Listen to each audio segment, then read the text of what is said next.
Alhamdulillah, alhamdulillahilladzi kana bi'ibadihi khabiran basira.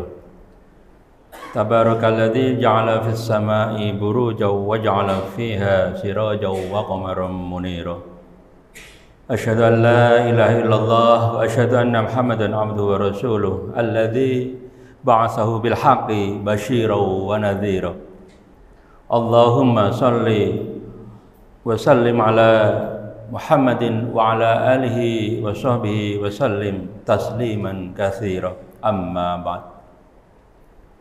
Qala Allah Ta'ala fi kitabihil karim. Bismillahirrahmanirrahim.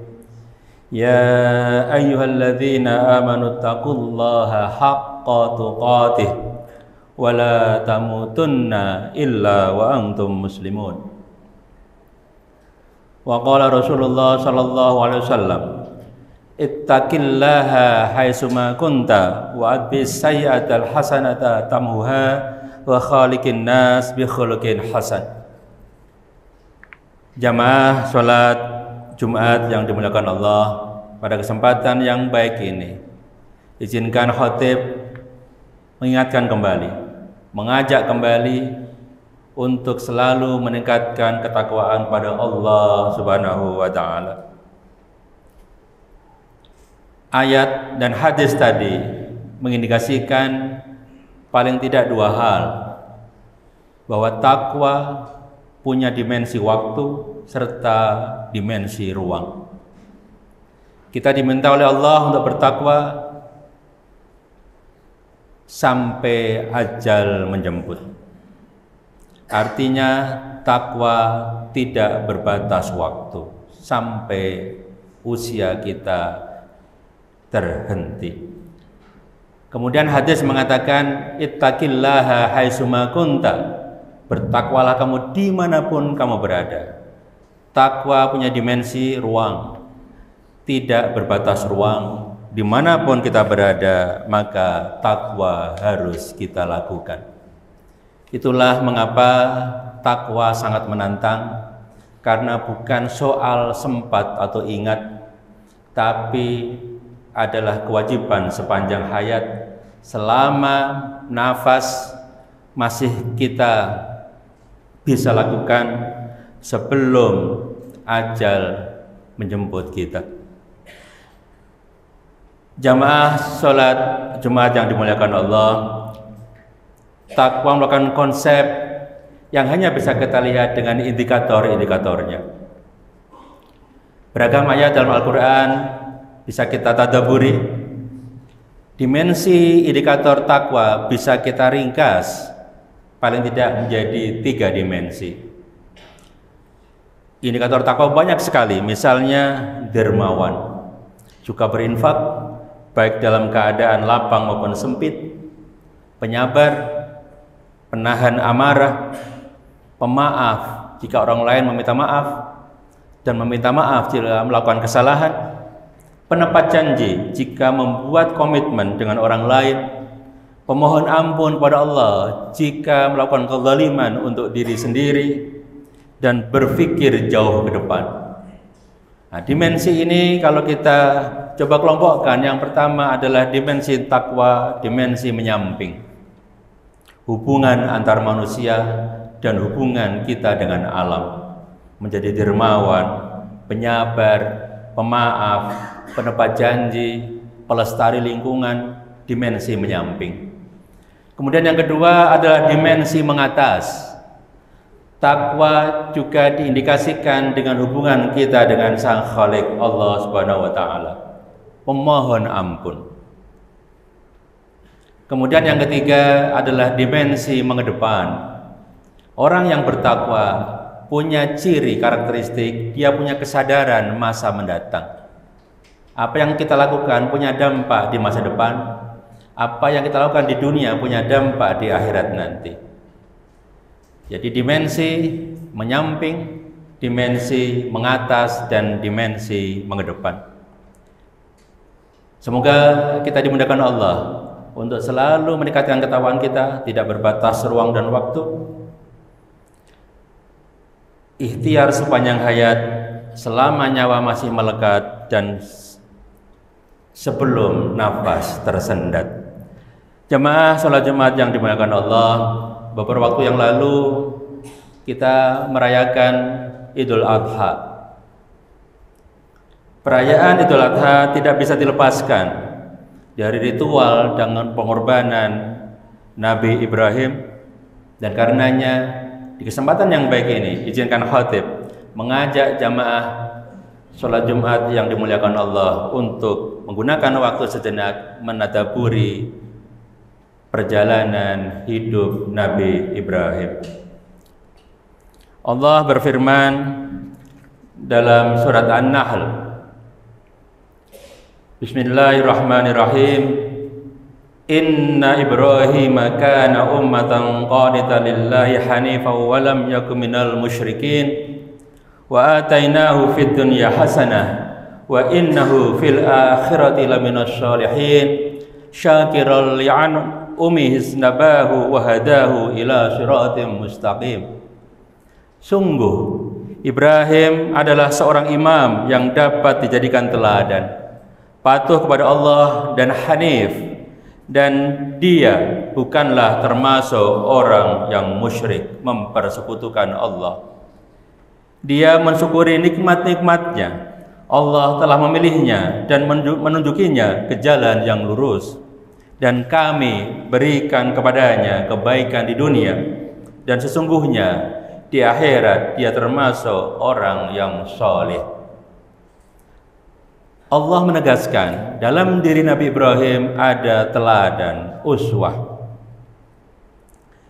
Dan kalau kita refleksikan dalam sehari semalam, ketika kita berdoa kepada Nabi Muhammad dalam tasyahud kita, dalam tahiyat kita, ketika sholat, hanya ada satu nama Nabi yang disebut, yang itu dijadikan referensi doa kita kepada Nabi Muhammad. Kalau kita artikan, ya Allah berilah sholawat kepada Muhammad dan kepada keluarga Muhammad, sebagaimana Engkau telah memberi sholawat kepada Ibrahim dan keluarga Ibrahim. Ya Allah berikanlah berkah kepada Muhammad dan keluarga Muhammad, sebagaimana Engkau telah memberi berkah kepada Ibrahim dan keluarga Ibrahim. Posisi Nabi Ibrahim sangat luar biasa, dan Nabi Ibrahim namanya disebut sebanyak 69 kali dalam Al-Quran, dalam 24 surat. Nabi Ibrahim namanya juga digunakan oleh Allah menjadi salah satu nama surat dalam Al-Quran. Nabi Ibrahim sering disebut dengan bapak para nabi, Abul Anbiya, karena 19 dari 25 nabi yang disebut dalam Al-Quran adalah keturunan Nabi Ibrahim alaihissalam.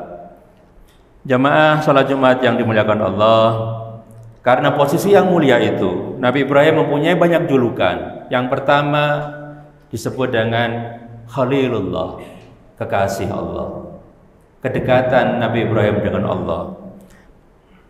Dan keistimewaan kecakapan beliau Nabi Ibrahim yang diberikan julukan Khalilullah. Nabi Ibrahim juga mendapatkan julukan Al-Mustafa, pilihan terbaik. Allah berfirman, wa innahum indana laminal mustafainil akhyar, dan sungguh di sisi kami mereka termasuk orang-orang pilihan yang paling baik. Nabi Ibrahim juga mendapatkan julukan Ulul Azmi bersama dengan beberapa nabi lainnya yang mempunyai keteguhan hati, yang mempunyai kesabaran tingkat tinggi, tidak mudah berdoa, meminta pertolongan Allah untuk memberikan adab kepada kaumnya. Bersama Nabi Ibrahim ada juga ulul azmi, Nabi Isa, Nabi Nuh, Nabi Musa, dan juga Nabi Muhammad sallallahu alaihi wasallam. Jamaah salat Jumat yang dimuliakan Allah, beragam pelajaran bisa kita dapatkan dari Nabi Ibrahim yang bisa kita teladani dalam kehidupan kita dengan beragam peran. Yang pertama, Nabi Ibrahim mengajarkan kepada kita untuk terus memurnikan keimanan dan tauhid kita kepada Allah Subhanahu wa taala, termasuk dengan mengasah logika kita serta meneguhkannya. Kesadaran tauhid ini bahkan dimiliki oleh Nabi Ibrahim ketika masih muda belia. Surat Al-Anbiya ayat 52 sampai 54 merekam dialog antara Nabi Ibrahim dan ayahnya Azar yang berprofesi sebagai pembuat berhala serta kaumnya. Ayat tersebut berarti, ingatlah ketika dia Ibrahim berkata kepada ayahnya dan kaumnya, patung-patung apakah ini yang kamu tekun menyembahnya? Mereka menjawab, kami mendapati nenek moyang kami menyembahnya. Dan Nabi Ibrahim berkata, sesungguhnya kamu dan nenek moyang kamu berada dalam kesesatan yang nyata. Al-Quran juga merekam pencarian Tuhan yang dilakukan oleh Nabi Ibrahim dengan sangat indah, yang mengedepankan logika. Dan itu terekam dalam surat Al-An'am ayat 76 sampai 78. Ada beberapa episode di sana. Yang pertama terekam dalam ayat ke-76 ketika Nabi Ibrahim melihat bintang. Ketika malam telah menjadi gelap, Nabi Ibrahim melihat sebuah bintang, lalu dia berkata, inilah Tuhanku.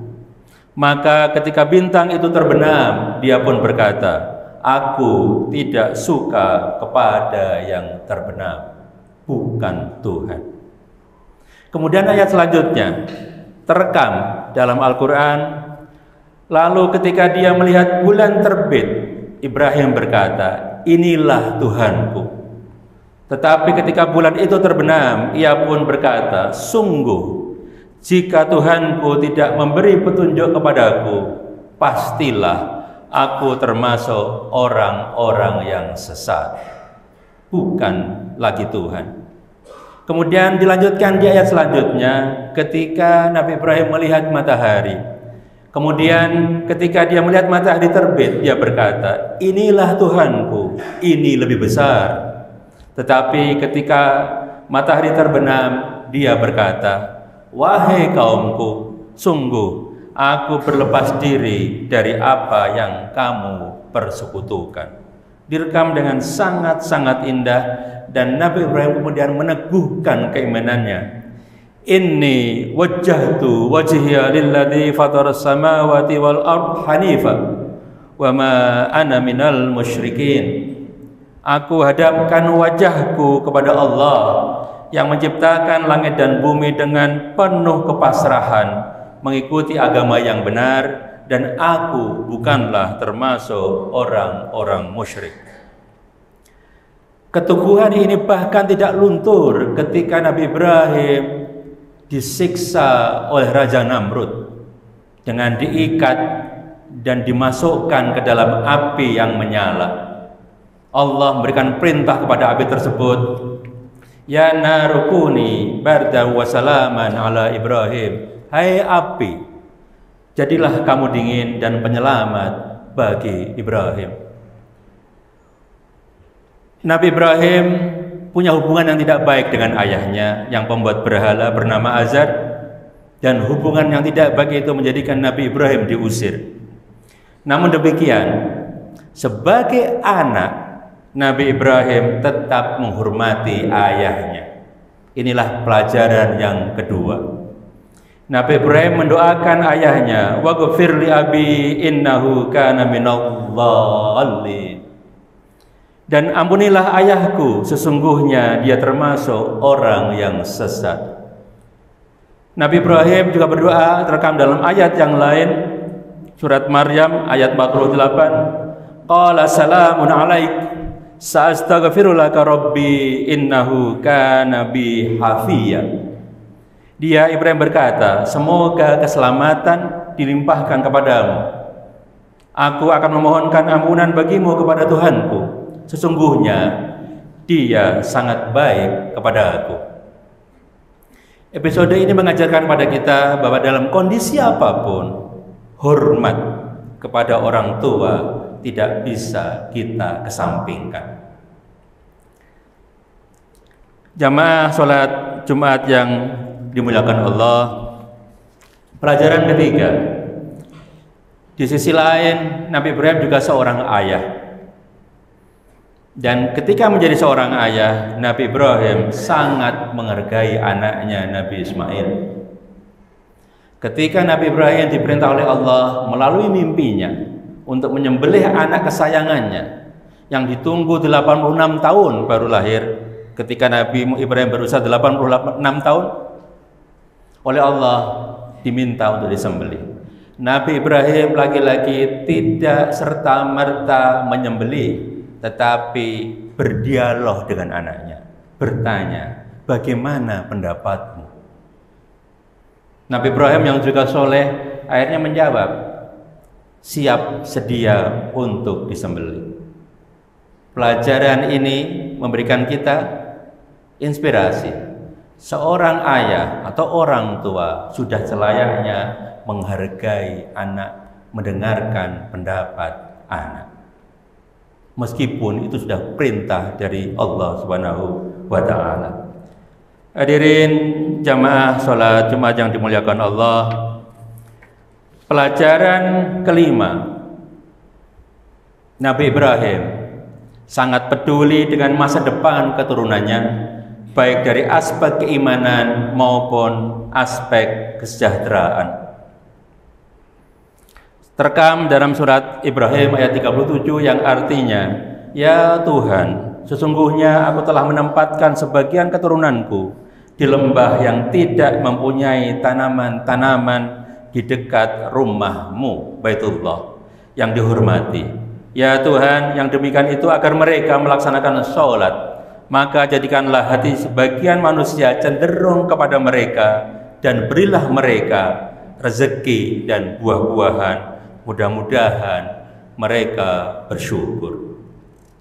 Hadirin jamaah sholat Jumat yang dimuliakan Allah, dari uraian singkat ini kita paling tidak mendapatkan 4 pelajaran penting. Yang pertama, sebagai hamba Allah, kita belajar untuk selalu memurnikan dan meneguhkan tauhid kita, iman kita. Kita juga belajar keikhlasan untuk mengorbankan apa yang kita cintai. Hari ini apa yang kita cintai bisa berwujud banyak hal, harta, jabatan, atau yang lainnya. Kemudian yang kedua, sebagai anak, kita belajar untuk tetap menghormati dan mendoakan orang tua dalam kondisi apapun. Kemudian yang ketiga, sebagai orang tua, kita juga belajar untuk menghargai anak dan mendengarkan pendapatnya. Dan yang keempat, sebagai pendahulu, kita belajar untuk peduli dengan masa depan keturunan, baik dari sisi keimanan maupun dari sisi kesejahteraan. Jamaah sholat Jumat yang dimuliakan Allah, semoga kita dimudahkan Allah untuk selalu meladani, mendapatkan atau mengambil ibrah, mentadaburi kisah-kisah terdahulu yang penuh dengan inspirasi kehidupan bagi kita. Barakallahu li wa lakum fil Qur'anil azim wa nafa'ani wa iyyakum bima fihi minal ayati wa dzikril hakim. Aqulu qouli hadza wa astaghfirullah li wa lakum wa lisairil muslimin min kulli dhanbin fastaghfiruhu innahu huwal ghafurur rahim.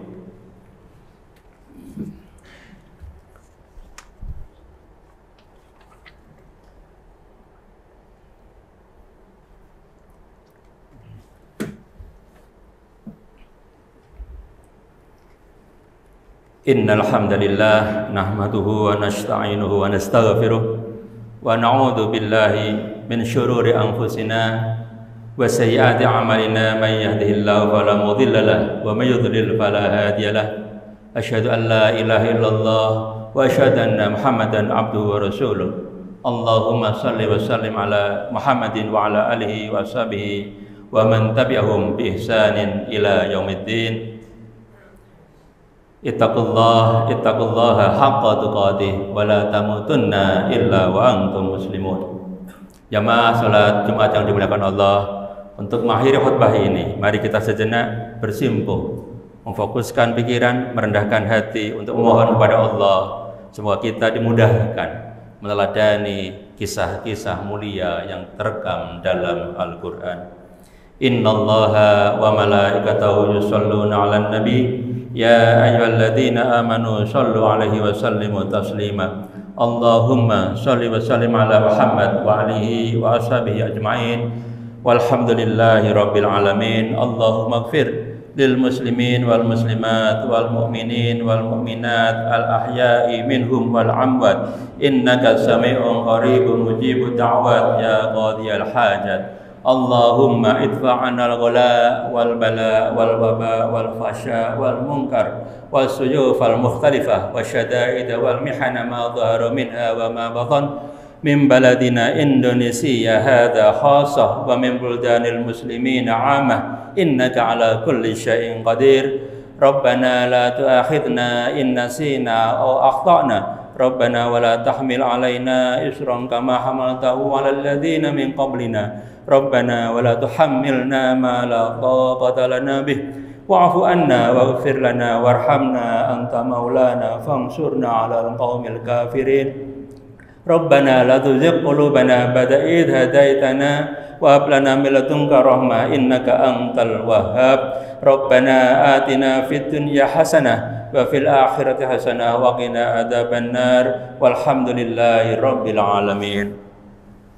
Ibadallah, innallaha ya'muruna bil adli wal ihsan wa ita'i dzil qurba wa yanha 'anil fahsya'i wal munkari wal baghi ya'idukum la'allakum tadhakkarun. Wa dzkurullahal 'azim yadhkurkum washkuruhu 'ala ni'amihi yazidkum wa la dzikrullahi akbar.